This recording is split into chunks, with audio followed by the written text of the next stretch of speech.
I want to start first this video off by giving a shout out to certain accounts on Twitter and YouTube that were being very mature, who said that we should not talk about necessarily the situation yesterday, but pay respects to the ones who died. And that's why I made that one video and I didn't put out another one yesterday.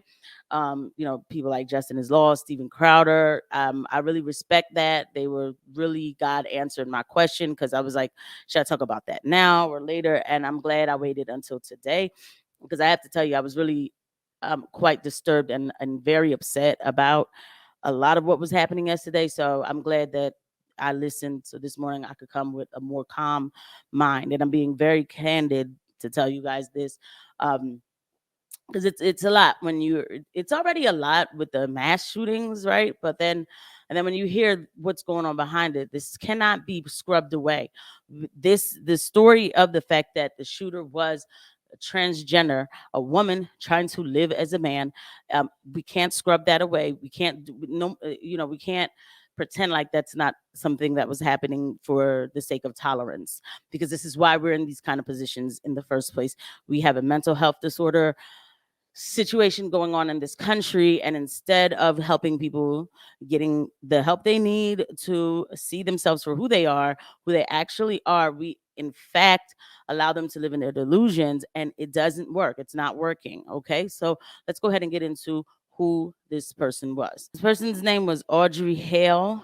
Audrey Hale, biological female that identifies as a he him, went in, and there you go, this is another picture. Went in the school and proceeded to shoot a bunch of people who had nothing to do with whatever this person was struggling with. I am very upset about this. I am. It is about the mental health crisis that we have in this country. We have a bunch of people running around that are demanding society to address them however they want to be addressed, demanding society to act like their eyes don't work and to affirm their delusion.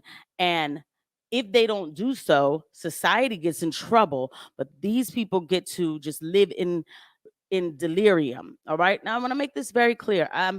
We didn't always see situations like this before, because trans people have been around for a long time.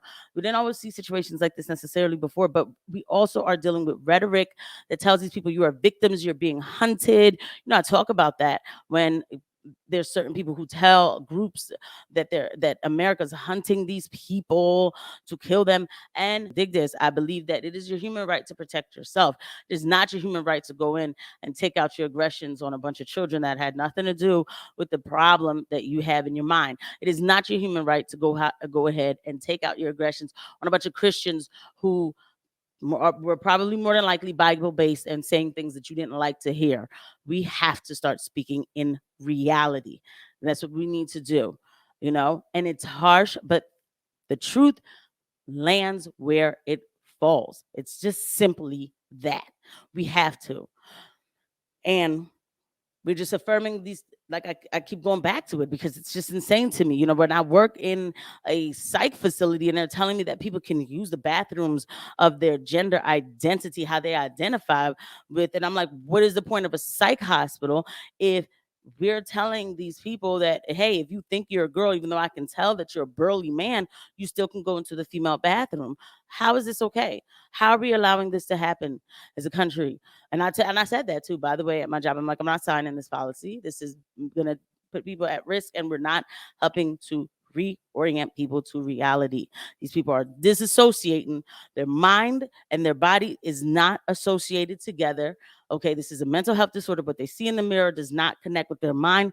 And people will say, and they say it themselves, and then people will say, oh, well, that's why we have to make you see what your mind is. No, the mind has broken, especially now with these.